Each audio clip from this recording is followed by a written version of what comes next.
नमस्कार। भारत मौसम विज्ञान विभाग की साप्ताहिक मौसम परिचर्चा में आप सबका हार्दिक स्वागत है। यदि हम अगले 2 सप्ताह की बात करें तो हमें काफी सामान्य से अधिक वर्षा इस पहले हफ्ते में मिलने की उम्मीद है। उत्तरी तटीय आंध्र प्रदेश, तेलंगाना, दक्षिणी उड़ीसा, मध्य प्रदेश, उससे संलग्न पूर्वी उत्तर प्रदेश और साथ ही साथ विदर्भ और छत्तीसगढ़ पर।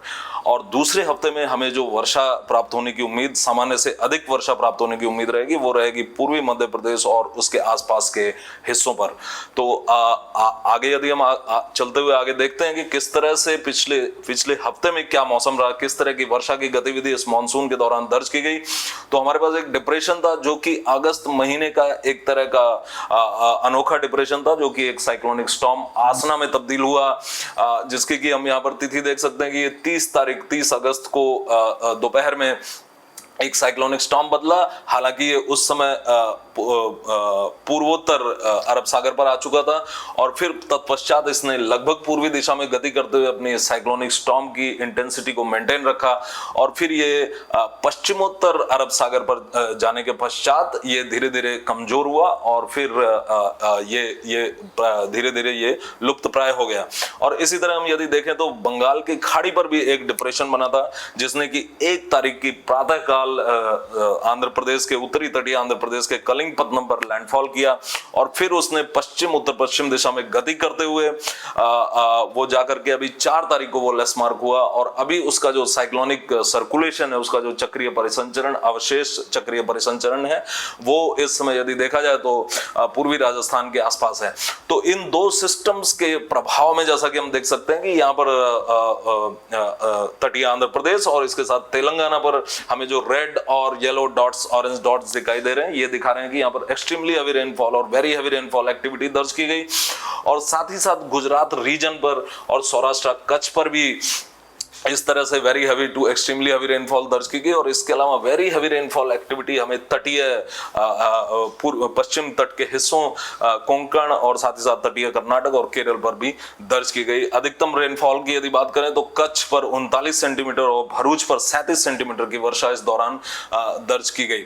तो यदि हम पूरे हफ्ते की बात करें तो चूंकि हमारे पास ये 2 डिप्रेशंस थे, तो इनके प्रभाव में जैसा कि हम देख सकते हैं कि पूरे देश पर इस हफ्ते के दौरान, जो कि 29 अगस्त से प्रारंभ होकर 4 सितंबर को जो हफ्ता समाप्त हुआ, इसमें हमें पूरे देश पर 60.4 मिलीमीटर की वर्षा प्राप्त हुई, जो कि सामान्य वर्षा 48.4 मिलीमीटर से 25% अधिक है। और हम यहाँ देख सकते हैं कि जैसे जैसे ये डिप्रेशन का ट्रैक था, उसी के हिसाब से हमें मानसूनी वर्षा की गतिविधि अधिक दिखाई दे रही है। जैसा कि हम देख सकते हैं गाढ़ा नीला रंग जो है, ये दिखाता है कि मानसूनी वर्षा सामान्य औसत से लार्ज एक्सेस थी। और इस लार्ज एक्सेस का तात्पर्य है कि सामान्य से जो वर्षा थी वो 60% या उससे अधिक थी। और हम यहाँ देख सकते हैं कि किस तरह से तटीय आंध्र प्रदेश पर, तेलंगाना पर और इसके साथ मराठवाड़ा पर जो वर्षा है वो लगभग 280% से लेके 393% तक ज्यादा यहाँ पर, अर्थात 3 गुने से 4 गुने तक की ज्यादा वर्षा यहाँ पर हमें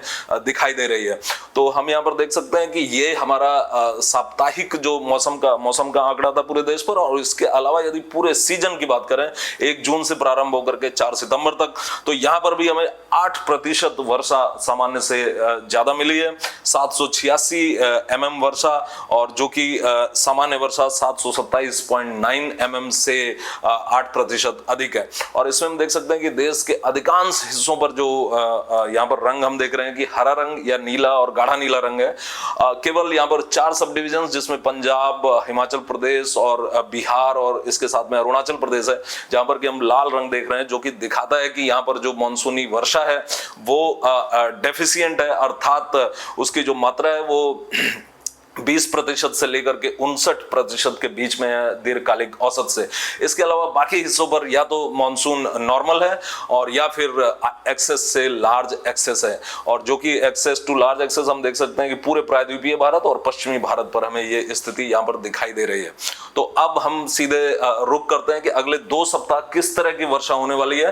तो पहले हफ्ते में जो कि हम यहाँ पर देख सकते हैं, जो कि रेनफॉल एनोमली है, ये दिखाता है कि सामान्य से वर्षा ऊपर की तरफ तरफ है या नीचे की तरफ, और इसके लिए ये लेजेंड यूज किया गया। तो इसमें दिखाया जा रहा है कि जो नीले रंग और गाढ़े नीले रंग है ये दर्शित करते हैं कि यहाँ पर जो वर्षा है वो उत्तरी तटीय आंध्र प्रदेश, उत्तरी तेलंगाना, दक्षिणी उड़ीसा, छत्तीसगढ़, पूर्वी मध्य प्रदेश और उससे संलग्न जो पूर्वी उत्तर प्रदेश और पश्चिमी मध्य प्रदेश के हिस्से हैं, यहाँ पर वर्षा सामान्य से अधिक होने वाली है।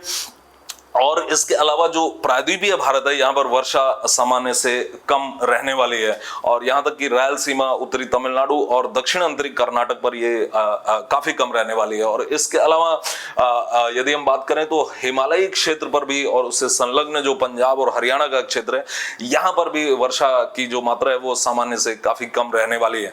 तो ये हमें दर्शित करता है कि जो भी हमारे लो प्रेशर सिस्टम्स या साइक्लोनिक सर्कुलेशन इस हफ्ते के दौरान बनेंगे उनकी गति प्रायः पश्चिमी दिशा में होगी, और उनके अंदर उत्तरी उनका जो घटक होगा, नदन कंपोनेंट उनका काफी वीक होगा। इसी तरह से दूसरे हफ्ते की यदि बात करें 12 से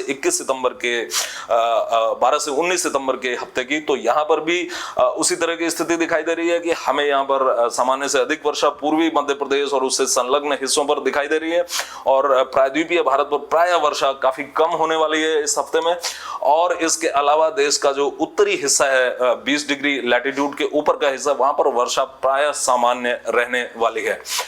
तो ये ऐसी स्थिति हमें क्यों दिखाई दे रही है, इसका कारण भी यहां से समझा जा सकता है कि अभी हमारे पास जो एक लो प्रेशर एरिया है जो west central adjoining north west bay of Bengal पर है, इस लो प्रेशर एरिया के अगले 2 दिनों के अंदर एक डिप्रेशन में तब्दील होने की उम्मीद है, और उस दौरान ये उड़ीसा तट के साथ साथ उसके समानांतर गति करता रहेगा, और उसके पश्चात इसकी गति में परिवर्तन आएगा और ये पश्चिम उत्तर पश्चिम दिशा में गति करते हुए छत्तीसगढ़ और मध्य प्रदेश से होते हुए आगे बढ़ेगा। हालांकि उस दौरान भी इसकी जो इंटेंसिटी है वो एक डिप्रेशन के रूप में ही रहने की उम्मीद है, और इस तरह से ये दूसरे हफ्ते में के प्रारंभ में जाकर के लेस मार्क होने की इसकी उम्मीद है। और इस दौरान ये जो वर्षा का रीजन, जो वर्षा का क्षेत्र होगा, वो जैसा कि हम यहाँ देख रहे हैं कि इसी तरह की वर्षा वो प्रदर्शित करेगा, और पूरी तरह से मध्य भारत और उससे संलग्न जो पूर्वी भारत का हिस्सा है वहां पर वो विशेष रूप से वर्षा की गतिविधि को काफी सामान्य से ऊपर बनाकर रखने की संभावना है।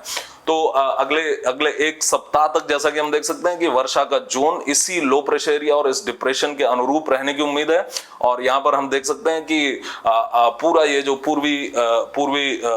पूर्वोत्तर जो प्रायद्वीपीय भारत और इसके साथ साथ जो पूर्वी भारत के उड़ीसा और छत्तीसगढ़, यहाँ पर भारी वर्षा का जोन हम देख सकते हैं 6 तारीख को, और उसके बाद पश्चात 7 तारीख को भी यही वर्षा का जोन रहने वाला है। और इसके साथ में ये गतिविधि इस तरह से ये जारी रहते हुए उड़ीसा, छत्तीसगढ़ और तेलंगाना, आंध्र प्रदेश पर ही भारी वर्षा का ये इस तरह से जोन अगले 5 दिनों तक चलता रहेगा। और उसके पश्चात जब ये डिप्रेशन पश्चिम उत्तर पश्चिम दिशा में गति करेगा तो फिर इसकी हैवी रेन का जो जोन होगा वो मध्य प्रदेश और उसके साथ विदर्भ और साथ ही साथ महाराष्ट्र के हिस्सों को ये अपने आगोश में, अपने प्रभाव क्षेत्र में ले लेगा।